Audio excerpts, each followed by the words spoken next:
Capricorn, hello there, my beautiful friends. We're going to do your general tarot reading for late October 2024. Thank you so much for joining me today. You know I appreciate each and every single one of you. So let's get right down to business as always and start you off with an oracle card here, just so we can dip our toes in the energy and see what's happening for the lovely Cappies. Hope you're all doing fabulous and fantastic, my friends. As you can see, we're in the season spirit here. You get to have your cards read by a tarot reading taco. So let's see what's happening for Cappy, please. Energies, messages, insights, my guides. And yeah, we're just going to take a real quick look at this first card. Then we'll get into the full reading itself. At the very end, I'll pull you a bonus card from the Shadowland Tarot just to see what might be in the shadows or what shadow work you're going into, which is always interesting. But let's get it going here. Let's rock and see what we got for the Cappies, please. What is going on in late October? It's the early parts of Scorpio season. Beautiful time of the year. What's your costume going to be? Anyone else being a food item out there? Like to know. There we go. Thank you. Okay, so you have the Little Mermaid here, and I usually like to see her at the front end of a reading because to me it's like a good future focused type of energy. It doesn't seem too rough to me. The only thing with this card is that it can represent like a lot of mental or imagination type of energy going on here, but we'll get into that. Before we fully dive in though, if you're new here, I'll be speaking about the October subscriber surprise towards the end, so you might want to check that out. And also if you could kindly illuminate that like button by tapping it right on its third eye, you know, I'd greatly appreciate it. But enough of the promo, into the reading. Let's talk more about the Little Mermaid card. So yeah, I mean, this isn't the licensed Little Mermaid. I just think that the way Mermaid looks in the surroundings, it's just like the story to me. And I'm sure most of you have seen the story a couple dozen times. Now, to me, it is somebody that's focused on the future, might be comfortable where you are.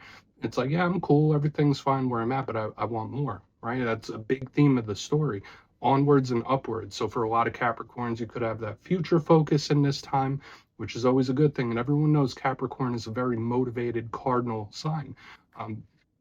Again, the big thing with this card, although there's this beauty, notice her head is in the clouds, literally. So you might be daydreaming a little more. I mean, this could be good for being creative and coming up with solutions. So if you're doing problem solving, this is a really good card. But to me, just watch the overthinking whenever she shows up, okay? So very daydreamy. It could also link to like Four of Cups type of energy, but we're just going to leave her there. It's a good future focus. Let's get into tarot now. And I always say that first card there, it doesn't make or break the reading. It's just a little footnote. So let's get you 3 tarot cards in the upright, and we'll get into that intuitive juiciness. See what's happening here for the Cappies, please. And yeah, while we get this shuffled up and ready to go, let's talk about last week's reading. The title was a little unique. It was titled They Messed Up, and a big vibe I was picking up was there was a danger or a risk of somebody being a little too spontaneous, having an accident of some sort, doing something before properly thinking it through. There was also vibes of regret. Now again, it doesn't always have to be your vibe. It could have been someone else's. But I mean, when I see that type of energy, I'm going to call it out. So let's see what shows up this week. As you know, energy is very fluid, never set in stone. So only take this how it hits for you, because we could be seeing your vibe or someone else. Let's get it going. Let's get 3 cards here for the Cappies, please. In late October, Halloween season. Oh, okay. So we are starting off with the Tower. It's something we need to watch out for. You know, that's a shocking type of energy. We'll get a couple more out here, because I always like to say not every tower is a bad tower, but it's there. Very intense. Let's get a couple more. What do we got for the Cappies? I haven't seen a tower for you in recent history, but I mean, that could just, again, be a very intense energy to grapple with. Okay, so now we have the strategy, the planning, which I think I've seen in other signs this week as well. So it makes sense. For some of you, you could be in recovery mode. I mean, obviously not every single Capricorn. Let's get it going. All right, 9 of Pentacles, good. So the energy to me does seem to really settle down, settle in as we get to the back end of the spread. Okay, like it starts out really intense, but it really calms down. Let's go through. I'll give you some of the classical meanings and archetypes, and we'll get into that juicy intuitive stuff. But at first look, first glance, elementally, we have a bit of a mixture. I link the Tower to Scorpio, so that's water energy. We have some fire, we have some earthy vibes right there on the back end, and it does settle down back here. There's just a lot happening up front. So this reading is front loaded. Now, does that mean this could be something that's already happened? Absolutely, but it's super intense. So it's like we have this really intense, shocking type of energy. Analysis, so analyzing something, looking back on it, what could I have done different, and getting that type of vibe a little bit, or planning, and then right there on the back, the settled calm. So it's going to be interesting to see how this all plays, whether it's one situation or multiple. It's like totally opposite ends. But let's go through piece by piece and really start to build it out. So position number one, the tower. Now this could be interesting for a few different reasons. As I mentioned, this is Scorpio energy.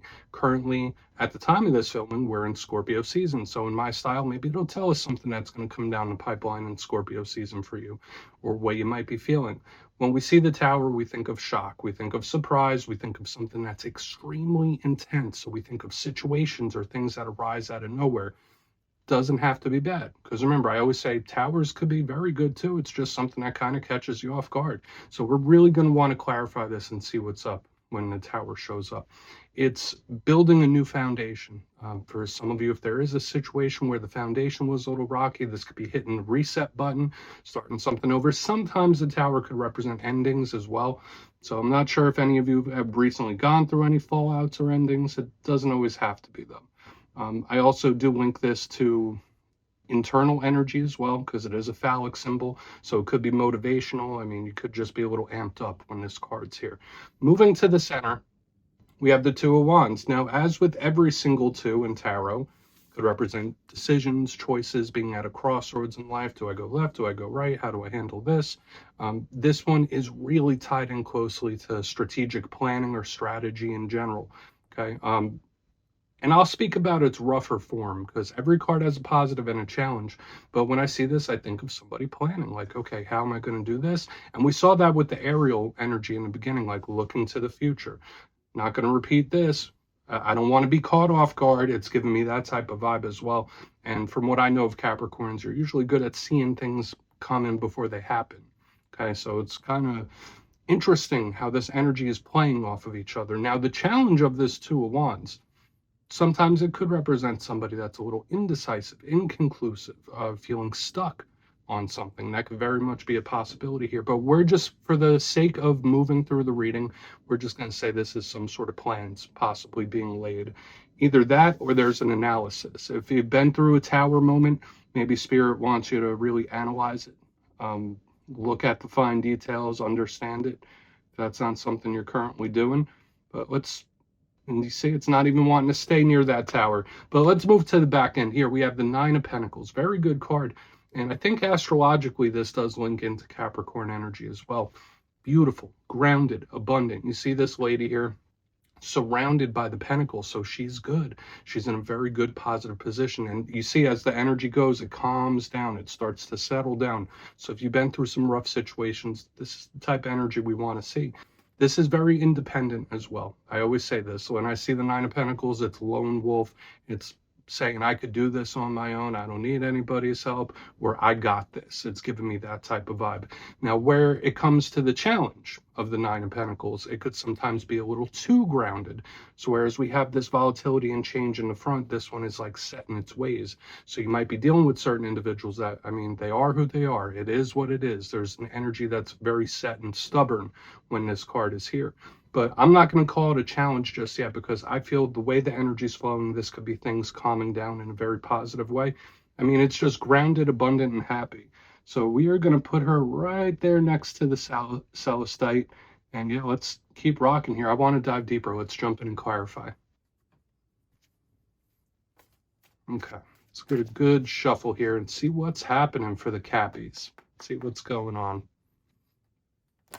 And yes, this is where I go intuitive with the message, which means I just tell you how it feels to me.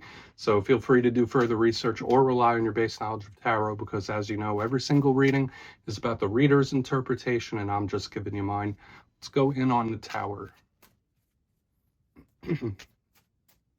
Oh, and yes, if you're a reader yourself, please feel free to play along. That's why the box is here. If you're feeling any messages you want to give to Cappy, you could drop it in the comments. I don't mind at all. Okay. Tower time. What's happening? Why is it here? Okay. Six of Cups in reverse. And you know, I feel like this is happening a lot through a lot of different signs. Okay, this could be a shocking return of some sort, or either that, or it's just a situation that you've never dealt with before, like a situation where it's like, okay, how do I navigate this? How do I work through this? I'm kind of unfamiliar with how to process all this. It's like giving me that kind of vibe. And remember, that could be someone else, how they're dealing with it. I don't necessarily feel like it's a bad thing. It depends on your situation, really. But the Six of Cups to me is a card of history.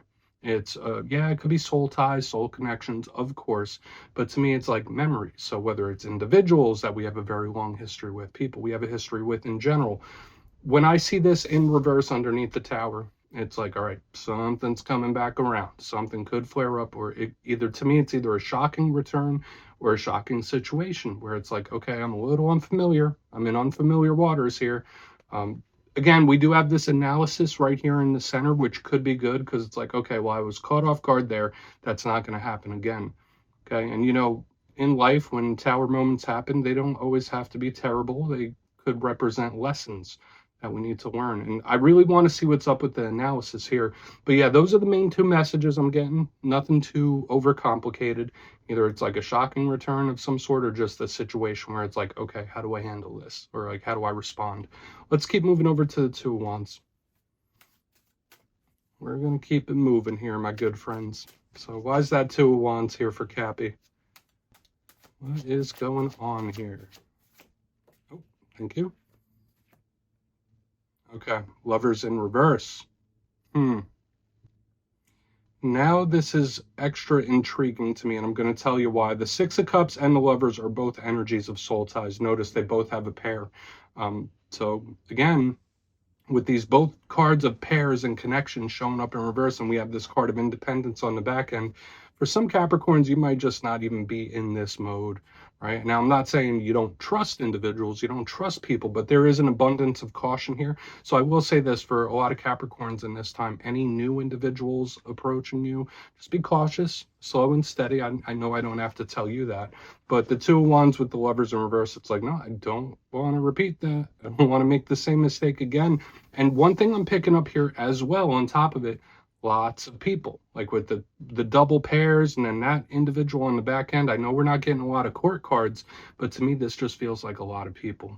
Okay. For a very small portion of you with this plan-based energy of the Two of Wands and the Lovers in reverse, I mean, this could be somebody trying to heal from something as well. So some Capricorns out there, maybe you're in a time of healing, but interesting vibes here. And I'm just picking up so many people. So maybe you're going to be a little extra magnetic in this time, because on the front here, I have things coming back around. This feels a little more fresh and new. I feel like you just need to be cautious with interpersonal connections in general in this time. That's kind of what's showing up to me. Okay, just being cautious, taking your time. Let's move over to that Nine of Pentacles, and we'll see what shows up there. Just lots of people, Okay. And yeah, we'll do a quick recap, then we'll get into the shadow card. So let's see why that Nine of Pentacles is here for the beautiful Cappies. What's going on? Thank you. Yeah, content right here on the back end. Okay, for some of you, you might be in hermit mode, which is not a bad thing, or you might be stepping into hermit mode because it's like, you know what, I'm cool. I'm going to stand over here for a minute. I'm going to take a little pause, a little time out. It does feel solitary here on the back end, but it's also waiting something out. Okay, so there could be somebody waiting something out, waiting on a result, waiting to see how something shakes out. Very possible when these energies are showing up here. Now, another thing I do want to mention with the Seven of Pentacles, we also have the Tower, even some say the Lovers, and the Six of Cups. There's big karmic energy showing up here. Okay, so keep that in mind. A lot of you could be going through a time of change and metamorphosis, not just regular life changes, but it feels intense. This is a card of patience, so it's not really moving, it's not doing much. So I do have this content energy here, and I do feel like for a lot of Capricorns in this time, just be very picky. If you're watching this for career, be very picky about the moves you make. If you're watching this for interpersonal connections, be very picky about the people you're giving your energy to in this time. Like, that's the vibe, and you could afford to be picky for whatever reason. And same goes if you're a cross watcher. It all really depends on the situation you're going through. But on this back end, it is much calmer, the energy, than what we have here in the front. This is a little chaotic. This one's very chill. So some of you might just be in hermit mode, like, I'm going to stand back here for a minute. let's go through and do a quick recap here, Capricorn, because there's a lot of energies that are back and forth within this reading. Let's go through piece by piece and we'll get into that shadow. Position number one, we're starting with a bang. We're starting with very strong energy. We have the Tower with the Six of Cups in reverse. Like I said, this could be a shocking return of some kind, either that or a situation that you might be unfamiliar with, where it's like, okay, well, how do I navigate these waters, or this is something I'm not super familiar with. So just know there could be certain things coming up that you're not very familiar with how to field it or work with it. Moving to the center, we do have the Two of Wands with the Lovers in reverse. Again, so many people, so many different energies affecting you. This does feel new. Just be very cautious about the energies you're attaching to yourself or the ones that you're letting into your life. And I even see it here as we move to the back end. We got the Nine of Pentacles with the Seven of Pentacles in the upright. I mean, you could afford to be calm and picky, whether it is in work, whether it is with those connections. It's like, I'm going to take my time here. Like, I'm cool. I'm going to go over here for a minute. I'm cool here. So I like the ending, right? But all this stuff here could be a little complex. And I feel for a lot of you, any complexity that could come up in this time, a lot of other people in the mix for whatever reason. So please take a screenshot if you want to look into that further. Let's see what's in the shadows for you. So let's get a good shuffle here. What's in the shadows for the Cappies? And yes, I always like to pull one shadow card at the very end just to see whether it's something within you or something you don't quite see. Shadow cards don't always have to be a challenge. They could be a good thing. So let's get you one.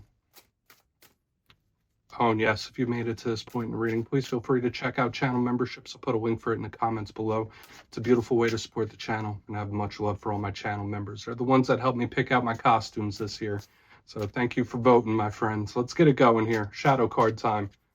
What do we got for the Cappies? Thank you. All right, Queen of Swords in the upright. So another person showing up here. Now, the Queen of Swords could represent an air sign, so Gemini, Libra, Aquarius, but there's a couple of things with this card. This is no BS. The Queen of Swords, and anybody could be stepping into these energies.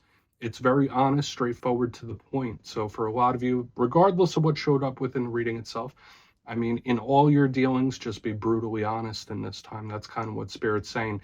Now, this does also have a challenge. The dark side of the Queen of Swords is that sometimes she could be a little cold-hearted. Sometimes she could be flat out mean when she is here. So I'm not sure if you're dealing with a cold person or someone that feels very cold when this card is in the mix. To me, it's just like about their business. This is what I'm doing, straightforward to the point, not mincing any words. Okay, so for some of you, whatever situations you're dealing with, that might be the best route or the best way to deal with it. But yeah, I mean, it doesn't necessarily feel terrible. Some of you, once again, it could just be an air sign you're connected to showing up. But yeah, Capricorn, that's what I have for you this week, my beautiful friends. Don't click away just yet, though. I'm going to give you the details. The October subscriber surprise. If you would like to book a personal reading with me, you can check out my digital calendar for the month of October at my website, mastermetaphysics.com. But for the October subscriber surprise, I'm giving away 2 copies of one of my favorite decks, the Tarot of the Owls. So if you'd like to get your name in for that, it's 2 simple things, as always, my friends. First, you must be subscribed. Second, let me know down in the comments, hypothetically, if you had to get a tattoo of a tarot card, which one would you choose and why? You'll be entered to win, and at the end of the month, the winners will be announced in my community tab. As always, my friends, much love. I'll see you again soon.